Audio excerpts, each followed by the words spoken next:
I hate the water. Always have, always will. Oh sure, I've swum in pools and jumped off diving boards like any other person, but I have never once allowed my feet to leave the ground at a beach or lake. Something about not having a solid ground to stand on freaks me out, and the inky blackness surrounding you could be hiding anything. The silt swirling, shrouding this foreign environment in a sickly grey cloak. You're left defenseless, weak out of your league, while everything in there with you has evolved to thrive. That tuggy feel on your ankle could simply be the grasping tendrils of seaweed, but you panic at the thought of it being something more malicious. Your fight or flight response kicks in. Flight is your only option at this point. You're outmatched. It has you, and your only hope is to make a break for the surface. Desperately, you kick and claw at the water, hoping that whatever is down there can't catch up. Slowly, you paddle up to the surface, but it's not enough. Humans were never meant to swim quickly. You feel those ghastly green ropes tying you down like anchors, tightening, wrenching down on your heel. You look down in a vain attempt to free yourself, only to discover that it all been in your head. That seaweed monster you advised was really just some aquatic weeds that had become tangled around you as you swam. I can't properly explain thalassophobia better than that. It's a primal, visceral fear, and for a good reason. Our ancestors knew that in the water, they couldn't fight back against an attacker, or even run away, and thus they grew to fear which they did not understand. Though as technology advanced, we enabled ourselves to indulge our curiosity and explore this forbidden land. However, many of us still retain that terror which our ancestors felt, and this is what led me in a direction I would ultimately regret following. My name is Dr. Francis Thurston. It is currently 12:05 PM. On this 12th of April, 1923, I am with patient 233012, and this will be session number 3. The typewriter stamped each letter in harsh black ink with sickening clack. Ever since opening this accursed mental health facility, I had to play the sonographer in every single session I've done, and the insistent mechanical clicks of this damn machine are driving me mad. I had opened this facility in the hopes of shedding new light on mental illness. My colleagues believe that these people are unfit to be treated as humans, seeing them as defective. What a load of claptrap. These are human beings with thoughts and emotions, not some product of misshape on an assembly line. Alright, so ma'am, can you tell me about these dreams you've been having as of late? Her long black hair crinkled and parted as she lifted her head to speak. I see visions, Mr. Thurston. A city just like out of your window, but in the wrong spot. She gestured behind me at the glass pane that was the room's only source of natural light. Alright, Sarah, that's interesting. Can you tell me why it's in the wrong spot? No, I can't, sir. All I know is that it was underwater. There was green light everywhere, and black things swimming down below me. It all looked so real, like I was looking at pictures. Odd, I thought. Some other patients told me similar things in their sessions as well. Sarah, could you tell me if you remember hearing anything? She looked around the room as she thought. No, sir. No voices, at least. I did hear this loud rumbling noise, like the sound when a boulder falls down a slope, but that's all. Okay, good. The typewriter had begun to get on my nerves once more. And what about when you're awake? Do you see anything? Oh Lord, no, sir. Nothing like that. The most I'll hear or see is the people on the sidewalk strolling by my window. I dismiss her and have a nurse escort her back to her room. Going over the notes on all of my patients that had reported similar dreams, they all seemed completely unrelated. Sarah Stevens, a 31-year-old married mother of one, Jack Walters, a 37-year-old detective from across town with no living kin to speak of, and Tom Soton, a deranged man of 37 who, despite my reservations, my staff had to put in a straitjacket because he would fly into wild fits, yelling and screaming about eyes watching him and that he will awaken. The question of what linked my parents would haunt me for over a month, until the state would hand over a guilty defendant whose attorney had tried for the insanity plea. The call came at 8:30. Storm clouds had blown in from the coast, and the chief of police wanted to get the defendant assessed as quickly as possible. As the stars were slowly blotted out of existence, the transport vehicle backed up and 2 armed guards stepped out from either side. Doors flung open as the man was wheeled in. Leather belts adorned every limb, and a muzzle was strapped to the lower half of his face. Most striking were his eyes. As I held the door open for the guards, he turned to look as he passed. His pupils were shrunk, or maybe his eyes were open as wide as possible. But in them I saw a look of hollow fear, as though the being in front of me was simply a husk, scared of every waking moment of his life. I'm so sorry, Francis. The judge ordered an immediate examination of his mental state, and you were the only psychiatrist I knew who wouldn't have shot me dead as soon as I called. No, it's fine, Frank. I just wish you had given me more warning about it. So, what's all this about anyhow? Well, He paused to remove his cap as he looked down at the floor. Even after becoming chief of police, Frank was still a bit squeamish when it came time to reveal the more bloody details of his cases. His name is Harrison Brown. He's a 32-year-old, had 3 children and a wife. According to his neighbors, he went on trips to some town they had never heard of. They said he was different once he returned, listless, almost as if he had forgotten his personality back at that town. A few weeks later, those same neighbors complained about a smell coming from the house. When my officers got there, they found the bodies of his children and wife strewn around his living room and upstairs. He paused to take a deep breath. Upstairs, my officers found him what used to be the room of his youngest daughter.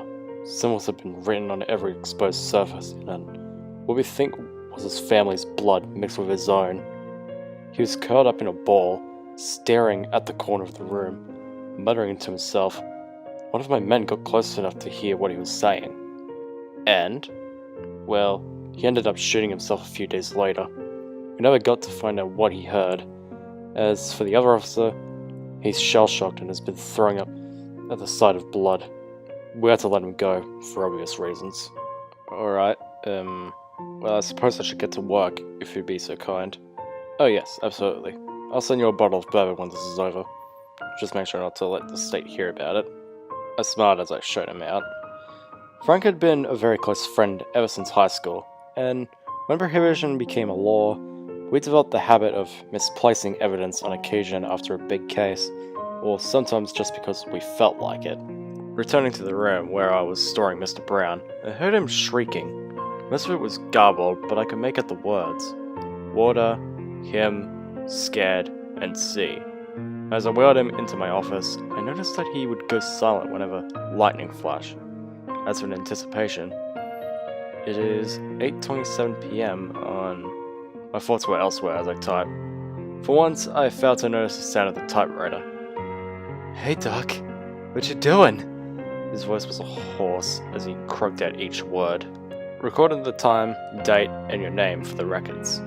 Now, can you tell me why you murdered your wife, Mr. Brown? I did them kindness, Doc. He saw me. He saw them. I shot them each in the head. Over an instant. It was merciful compared to what his followers would have done. And who is this he? And who are his followers? His eyes squinted as the muscle in his cheeks tightened to form a grin. His pupils dilated, and for the first time, I just saw how dead behind the eyes he really was. Hey, the great dreamer. He who tends to great the old ones. He who would bring about the end of man. His followers be everywhere. They see all. They hear all. Nowhere is safe from them. Not even the seas. The mention of seas caught my attention. I had to ask. I felt an all-consuming curiosity to know, as if I was being pointed to by an invisible stranger.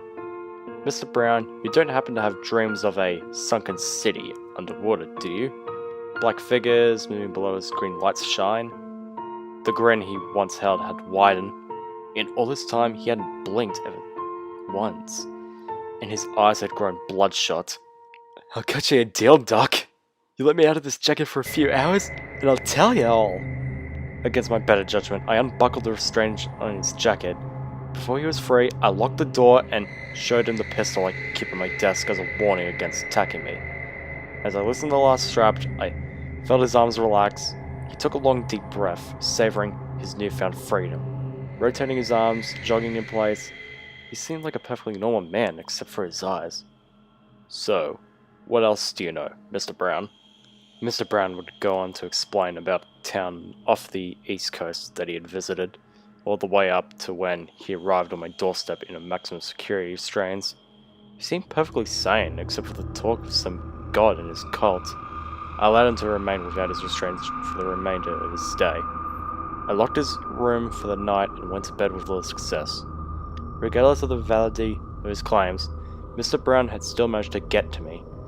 That night, once I had managed to drift off, I experienced a very similar dream to what my patients had experienced. Maybe I was just letting everything get under my skin. That bottle of bourbon would be more welcome than I could have imagined. I awoke to the wail of a nurse. Bolting up, I could hear her running down the halls in a panic.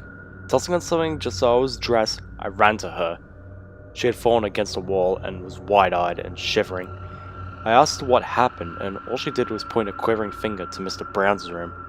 The door was cracked open, but there wasn't enough light from the window in his room to illuminate anything from where the nurse and I were. I stood up, turned towards the door, and took a step forward. The door handle was cold, the result of air conditioning chilling the metal without anything nearby to warm it. As the door opened, I could make out the bed that came in every room. The sheets were gone. More light was allowed as the doorway opened, and I could see the back of a chair lying on the ground. More light rushed in and shone on the rest of the room. The sickening sound of fibers running against each other while under tension. The groaning of the water pipes sounded overhead, clear as day. I had seen enough. I turned to close the door as something stopped me dead. Scrawled on the door in his own blood, Mr. Brown had written, "She will lead the way." And below that was written that looked like to be a jumble of words. Cthulhu. Once the body had been taken down, Frank showed up with the bottle he promised. Damn, Francis, what the hell happened? God only knows. I took a long swig in a vain attempt to forget what I had seen. She will lead the way. What in God's name did that mean? It was only until I began to look into the past of some of my patients that I got my answer. All who had reported those same dreams had also, at one point or another, spent significant amount of time in the town that Mr. Brown had visited. Sarah had been there the most recently. Questioning her revealed the key to these strange mass dreams, as I was given directions to the unnamed town. A bus route ran there, as well as a few old railroads. A few spare clothes along with some money, and I was off. The station where the bus ran to, and was just outside the city's outer limits. Gas lamps lit the road as moths fluttered about. The man at the ticket counter seemed nice, if a bit odd when I mentioned my destination while ordering. The bus came and I boarded. There was nothing remarkable about the whole trip. The bus driver was a portly man who wore a cap and old tattered clothes, but was otherwise fairly standard and normal. As we arrived at the town, it seemed as though it had been isolated from the rest of the world. Buildings resembling those from America's colonial days stood, though the paint and wood clearly weren't the original to the structure, as they hadn't warped or faded. The roads were still cobblestone. However, they had gas lamps, which that means this town had contact with the outside world. Though not for some time, people wondered about the streets, seemingly normal. There was nothing other than a lack of technology to suggest this town was anything but average. As I exited the bus, I was hit by just how salty and thick the air was. It was like trying to breathe in molasses, with all the humidity. I would need a place to stay, so I wandered the town looking at many houses that were, in reality, very pleasant to look upon. Eventually, I was approached by one of the townsfolk, a little girl in a bright yellow dress. She pointed me towards an inn with earnest zeal and skipped off. What is this town hiding that would drive people mad? Was all I could think as the sun slowly set through the window in my small hotel room. The innkeeper was very pleasant, just like that girl. And so the story continued on and on for 2 more days, as people gave me confused looks when I poked and prodded about my patients, or the dreams of the cult of him, as I had begun to think of it as. Maybe this was just a huge coincidence? Disheartened, I returned to my room for what would have been the final night of my stay. Climbing into bed proved difficult, as did falling asleep. However, sleep did eventually come for me. A few hours later, I couldn't tell how many I managed to force myself awake. A nightmare had taken me, and I woke to the feeling of clammy palms and soaked clothes. Before I had time to properly comprehend what was going on, I heard a noise what seemed to be an animal outside. I was on the 2nd floor, so it was probably safe to look out my window. On the street below, I saw nothing out of the ordinary. A street lamp, moths, and a cat. The alleyway across the street was pitch black. As the cat began to walk through it, it stopped suddenly, backed as it hissed, poised to attack something hiding in the shadows. Without a warning, a hand reached out at the cat, grabbing it before it had the chance to run. The hand appeared webbed, with silky green and blue scales, and fins. That's the best I can explain it. Immediately, I rushed out of that hotel, leaving behind all my belongings. It was dark, but by the time I made it to the alley, whatever was hiding had gone. My best guess is that what I saw was true, that whatever it was probably needed water to survive. With no time to waste, I ran till my lungs burned, all the way to the docks, stealing a boat that was left tied to a post. I rowed out and not knowing which direction to go, or even how far. Eventually, when the strength of my arms had failed, I was left alone in the dark, the town far behind me, only visible by dim lamps that lined the streets. Suddenly, I heard the subtle sound of something soft brushing along the underside of the boat. Some fish are probably curious, I thought as I lay back to the rest. Then, as suddenly as it started, it stopped, and I was left in an oppressive, all-encompassing silence. Soon it became obvious, however, that my mysterious visitor hadn't left quite yet. Splashing to my left, or maybe it was my right, something could be heard, and it was getting closer. As it approached my side, I became noticeably more anxious. What was coming for me? What was its intention? My mind was racing as the splashing disappeared, seemingly to go into my boat. Again, I was gripped by silence. With a heavy thud, something hit the side of my boat, hard enough to capsize it. I was thrown into the sea in an instant. Coughing, I came up for air. I hadn't had the time to take a big enough breath. But as I finally got a hold of my surroundings, I felt fingers clasp my ankle as I was pulled under the surface without a moment to react. Down, down, down I was dragged until I was released. The being brushing past my arm, I could feel its harsh scales scrape across my skin. As I looked to my would-be attacker, all I saw was the inky black abyss that surrounded me. Water truly is terrifying. Your movements are slow, you can't breathe, you can't smell, you can't hear. All of your senses are dulled or taken away when you're submerged. But clear as day in that ocean, I heard the sounds of stone grating against stone, as if a boulder was rolling down a slope. I can't put words to it, but at the moment I could feel something moving beneath me. Deeper, under a sea. A voice, unlike any living beings, echoed in my head. Friends first. For years, ships showed sympathy to us. Winds were taken by me. Sarah has led here, and now she'll be my prophets. Panic enveloped me as my limbs filed, attempting to ferry me to the surface. More and more water could be felt being displaced and moved beneath me as I swam harder than I have ever had. Moonlight streamed down, scattered by the water, as I felt this large entity gaining on me. Breaching the surface, I swam as fast as I could to the nearest landmass. Eventually, a storm had gathered in my time underwater and had begun pouring. Sheets of rain slapped the water's surface as a rocky cliff came into view. Heaving my exhausted body up onto a rock pile, I turned to where I was just moments ago.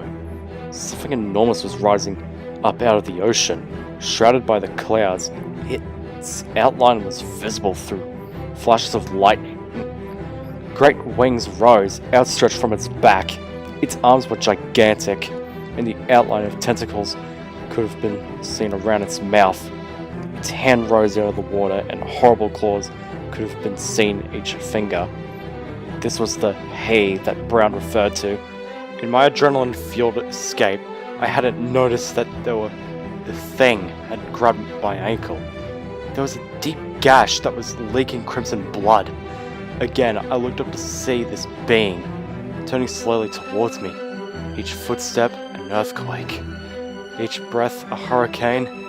This being was on a scale wholly unique to itself. I was but an ant in this god's path, and it paid no attention to me. No, this thing had risen above God. This thing was a force of nature. This is the great dreamer. This is Cthulhu. Soon, my blood loss had become too great, and after a few minutes, I succumbed and passed out. I awoke, the sun shining on my face, back in my hotel room. The window was closed, my clothes were dry. It was like nothing happened. I got up and walked around, asking if there had been a storm from the previous night, but no one remembers even seeing so much of it as a cloud. Was it all just a dream? Was I losing my mind because of my profession? Did Mr. Brown's suicide disturb me that deeply? I returned home that night to Frank, waiting at my facility with another bottle of bourbon. So, what did you do with Brown's body? What? How do you know about that, Francis? What do you mean? You're the one who had me examine him. No, he committed suicide after he killed his family. Francis, you can't examine a dead body. You know that, right? I sat there in stunned silence. I really was losing my mind. I had made it all up. Was Sarah real? Was I even a psychiatrist? Hey, Francis, what's that scar? That one there on your ankle. Looks pretty bad. Did one of your patients give that to you?